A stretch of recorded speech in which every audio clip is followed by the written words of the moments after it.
Hi, everybody. I'm Blayne Gilmer. Welcome to this very special edition of the RBU Podcast. Got a little abbreviated edition for you here today as we have a very special guest. I'm going to bring on the 24/7 Sports national coordinator of all video that they do, director of all the video, host of the Late Kick show. That is Mr. Josh Pate. Josh, thank you so much for joining us.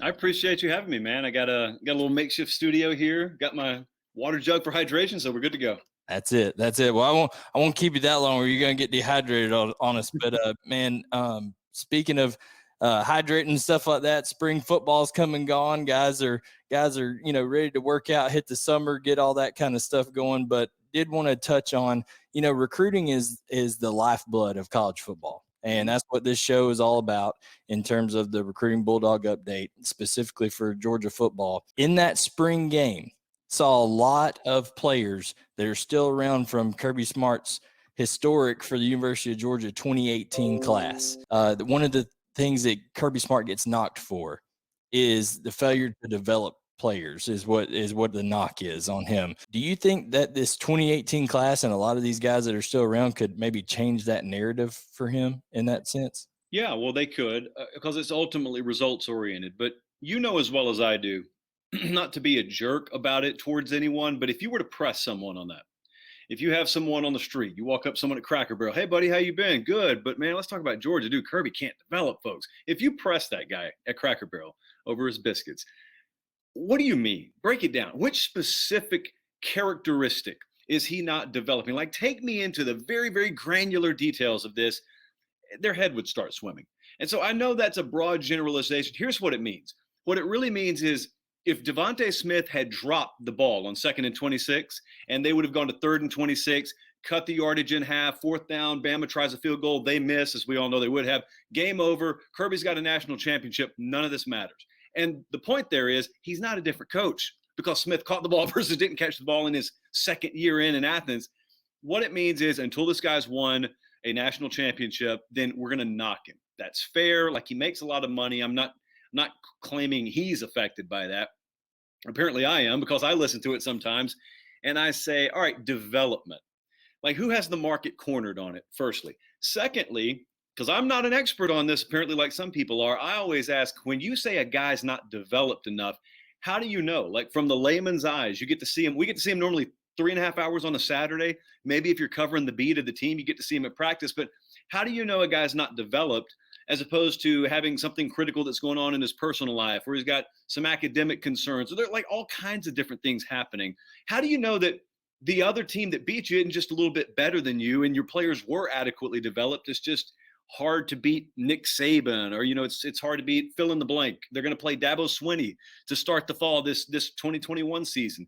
So, yeah, if they were to run the table or, just win a championship this year, I don't care what the record is, all that stuff magically disappears. And the difference really in doing that and going 10-2 is a couple of bounces of ball, and it doesn't have anything to do. If you're watching that from a 50,000 foot perspective, you can't tell the difference in whether a guy was developed enough in this 10-2 season versus ultra developed in this 14-1 season and national championship ring on his finger 5 months later. Well, in terms of development too, I think one thing that I point out to people is Georgia's probably going to have 10 players drafted, this year. Let's look at Eric Stokes, who was a 3-star coming out of high school and could very well end up being a first-round draft pick. So, example, Tay Crowder, for example, and when he was at Georgia, he was a 175-pound receiver and running back, turns into rookie of the year linebacker caliber type guy for the New York Giants. So I think your development is going pretty well. I tend to agree with you that I think it has a lot to do with that guy over in Tuscaloosa, that is a historical great there. Think about that. Think about if we were to, because you're talking about Saban there, and I mentioned him, and there's this big conversation, not just about Georgia, but about the whole sport. Like, how do we get more parity in college football? Not brought on by me, but brought on by a lot of people. And everyone's got their formula. Some people want to expand the playoffs. Some people want to limit scholarships. But it really Blayne, it all boils down to this.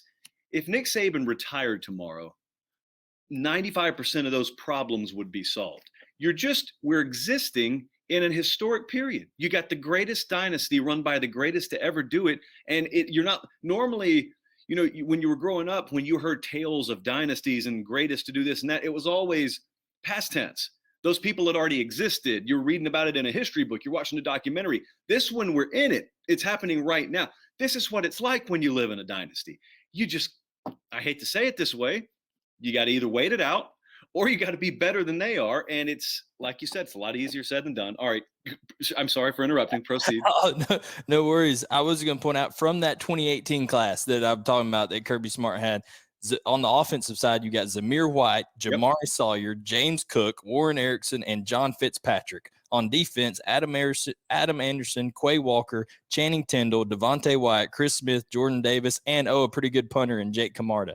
So that is a big host of players that have been around this program for a while, have been through the heartache, have of the close calls, have been up on Bama all three times they played them, a lot of those guys at halftime.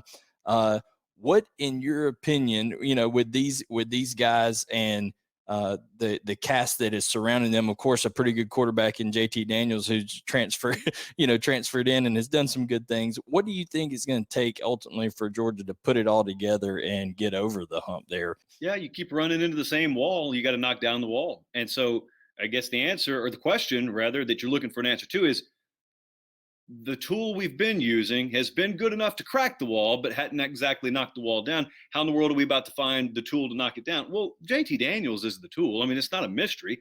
Quarterback is the tool. And right before we started, I was cutting a video over here from my show last night, and I got thinking about it more and more today. It's the first time since Kirby's been there, really. I think it's the first time that I've watched Georgia exit spring, and you're thinking to yourself, quarterback's totally set. Our bigger question may be at defensive back. If I'm a Georgia fan, I'm looking at offensive line all of a sudden. And that's a bigger question than quarterback, relatively speaking. Okay, they don't have the offensive line concerns of like an FCS program. But there are a couple question marks there. I think that's fair to say. So that's a good sign.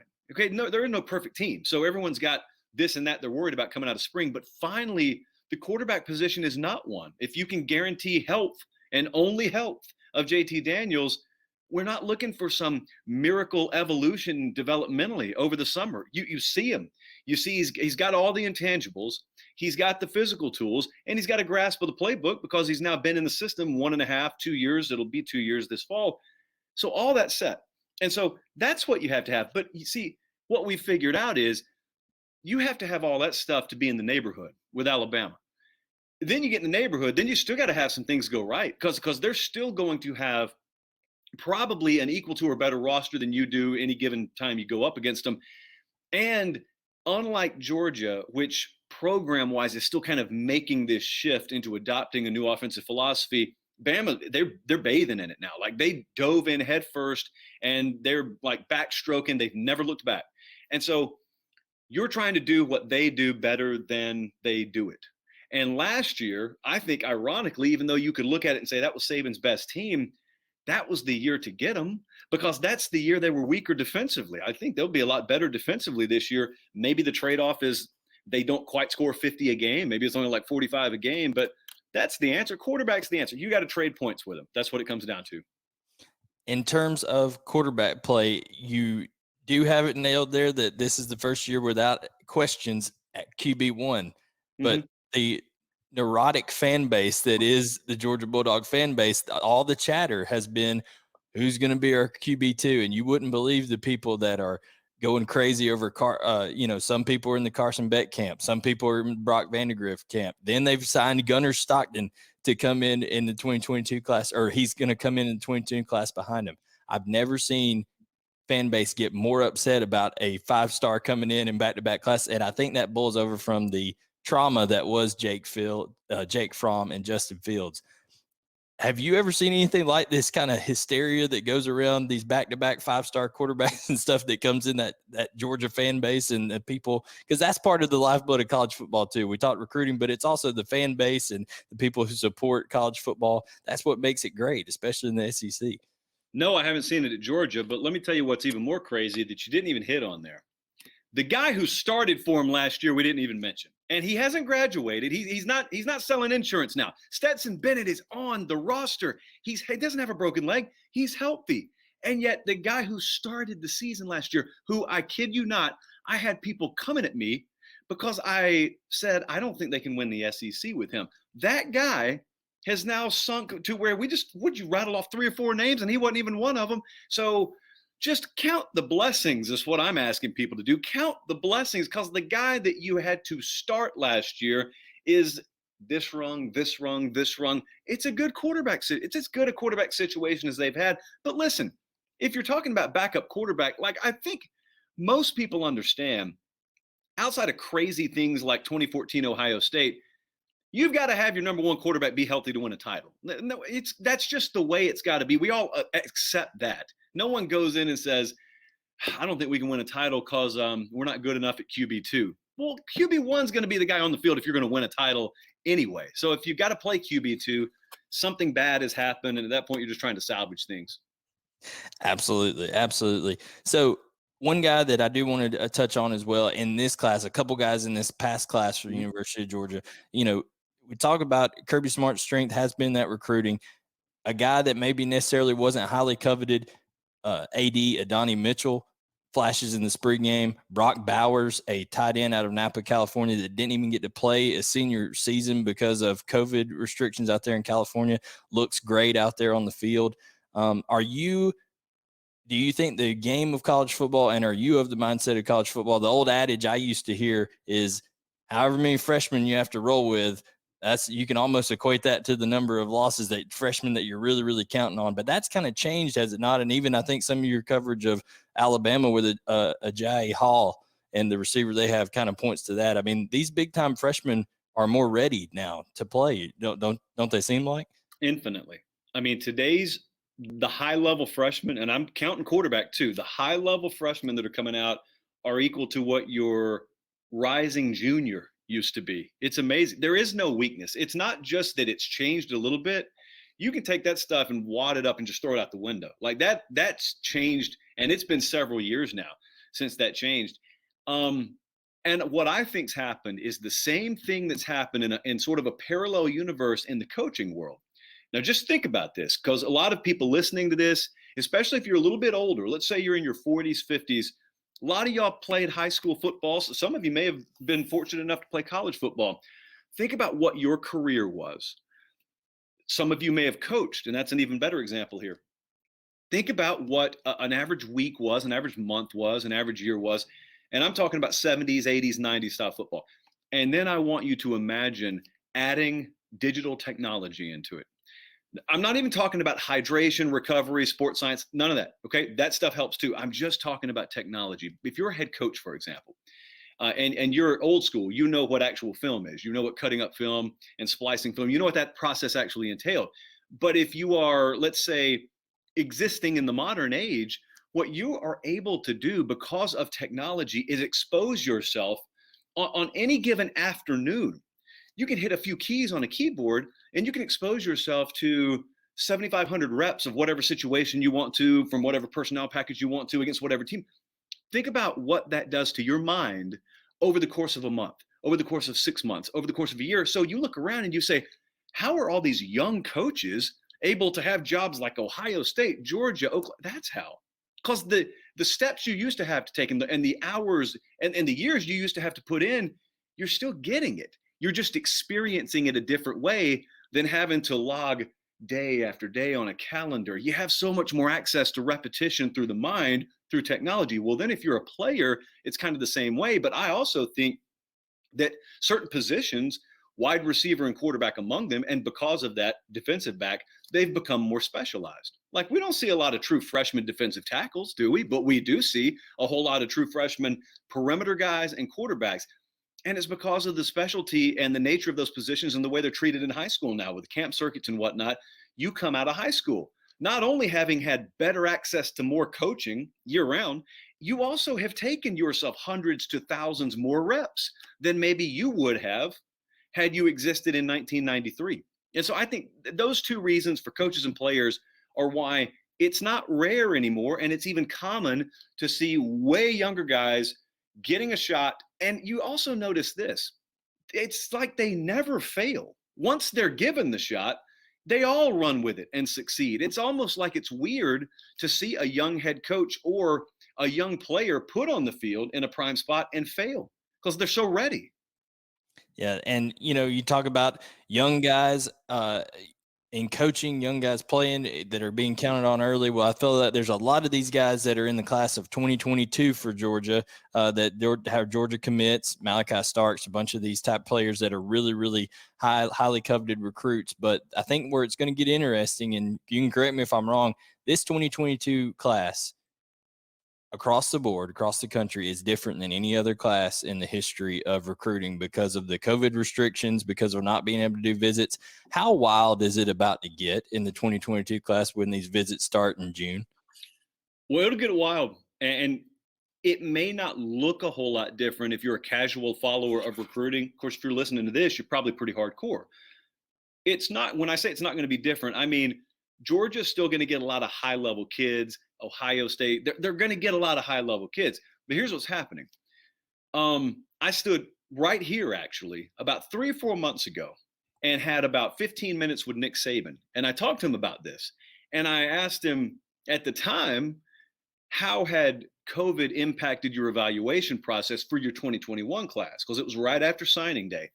And I'll tell you, he opened my eyes a little bit to an angle that I had not thought of. He said, if you think about it, we started on a lot of the kids we just signed when they were 10th graders. And then we got a full sophomore year, a full junior year of evals in on them. And if you're Alabama and you pretty much got your pick of who you want, you've identified the top level guys. You don't have to wait until they're seniors to know who the best in the country are normally. So his point was, we already had evals on a vast majority of our 2021 class and almost had all of them verbal committed to us before COVID really happened. However, the 2022 class, and at that time, we didn't know when things were going to open up. As it turns out, it's going to be in about a month or so, I think. He said, if we can't get stuff opened up now the junior class that will be the class of 2022, that's where we got to take a really measured approach. Because on one hand, you want to get as many as you can as early as you can. But on the second hand, I'm not about to sit here in the position. Now, he didn't say this, I'm paraphrasing. The position I'm in where I can afford to select instead of have to beg and plead. I'm not going to sit here and take kids just to take them if I don't have an eval that I trust. And for him, that's his own personal eval. So with Georgia, it's the same way. How many good evaluations do they feel like they have on guys? And also, those are the A tier teams. Think about being on the B and C tier. Think about how many kids could emerge this year. Because some kids, we're not just talking about a state, we're talking about nationally. Some kids didn't play football last year. Think about taking a guy who you had an eye on as a 10th grader. I mean, think about a defensive tackle who was at the time 6'2", 215 pounds. And you just know he's still in the process of growing. That kid could show up at any given point this year, just pop back on the radar at 6'5", 245, 250, 260. It happens. Who is this kid? This is high school. I don't know if people have understood this, but you're kind of physically developing a little bit in high school. So the point is, it's going to be very important, not just for the visits. The visits are big. In-person evals. How many coaches can you get in front of how many players, whether it's on your campus or you going to see them? Like, that's the important part. And that's what I'm really looking forward to over the next few months. Absolutely. The camps that 24/7, the camps that rival the camp that everybody does out there, going to be highly important. Colleges, if they're able to bring guys in, I don't even know if that's going to be able to happen at this point. Colleges being able to schedule camps, but I do think, like you said, those in-person visits, being able to get out, maybe they'll let coaches get out and go to high schools once again. Who knows? Maybe the world will get back to normal a little bit. But Josh, thank you so much for joining me here. I just wanted to talk a little bit about recruiting and Georgia football, and I appreciate you making time to do so, sir. Absolutely, brother. Always a pleasure. All righty, guys. That's our special edition of the RBU podcast. Make sure to check out the Late Kick, which thousands of you already do, but if you don't, the Late Kick has not just Georgia, but all SEC across the country, Ohio State, all these schools. Josh is covering them nationally. So thanks again, and we'll catch you next time.